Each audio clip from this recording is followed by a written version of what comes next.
Which sectors do you think the NHS should be looking at for examples of really good practice that it can learn from? It's a really good point. When I was in my last company, we had a lot of success in transferring practices from the automotive sector and the retail sectors.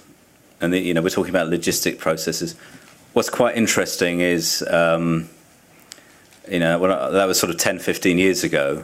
And again, I always had this, and eventually began to believe in it, this understanding that healthcare was different, the NHS was different. You can't take practices from one sector, apply it somewhere else.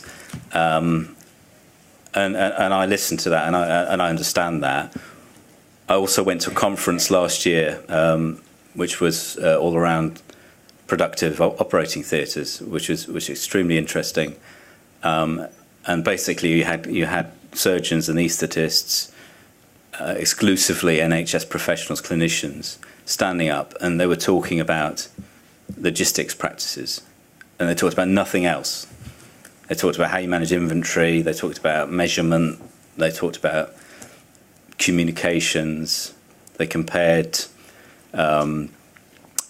practices. They compared practices within certain procedures to changing the tyres on a Formula One vehicle. So there's a lot of they were drawing on a lot of experiences from a variety of different sectors and different worlds, and I found that very refreshing and very enlightening.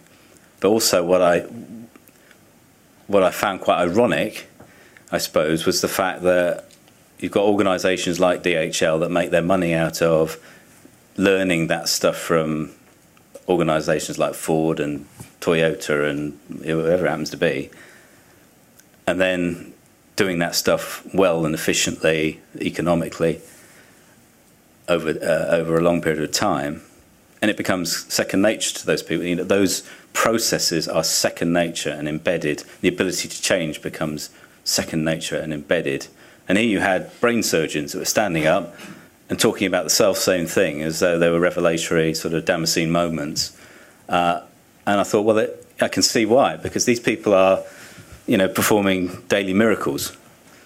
And that's why I talk about focus. They don't have the focus on the kind of the mundane processy stuff, which we have to, because that's how we make money in our sorts of service provider world. But actually, there is a recognition now that this is all about patient care.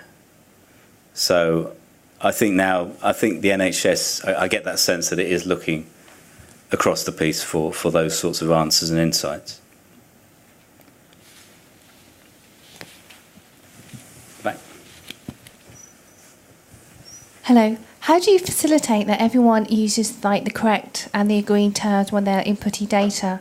Because obviously the information management system relies on what information put in. So if people are using different terms or different language, how do you facilitate that? So if you're running reports and you say, I'm going to run a report on everyone who's got this qualification, what happens if other people have put, they have the same qualification but they've written in a slightly different way?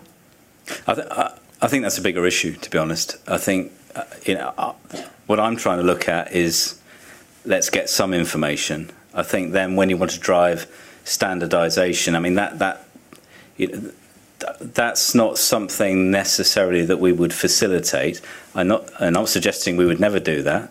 In fact, it would be great if at a point in time we could help in that process. If we could get some sort of commonality and standardisation, and then further on from that, it would be great if we could help organisations, research organisations, for example, to look across those data sets with those common standards in place. I think that's certainly from my perspective, that's a way down the track. But absolutely, I'm not discounting that as an aspiration. I just thought that information management relies on what information put in. So how do you make sure they put in the correct information? Yeah, I absolutely agree. I think what we're talking about, I think that's going to be defined by the various systems that you use. What we're looking at in terms of how that's then managed is how we understand what that information is, if you like, what the content of those documents, those data sets is, rather than the specific terminology. So I think we would be reliant on other sets of expertise and your input, for example, to start to define that.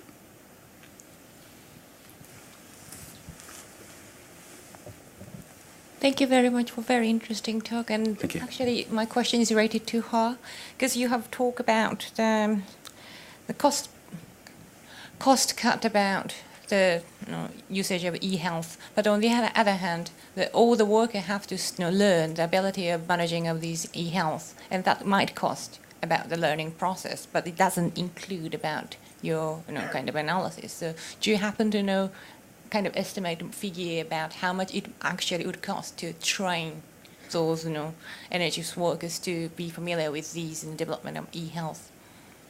Well, no.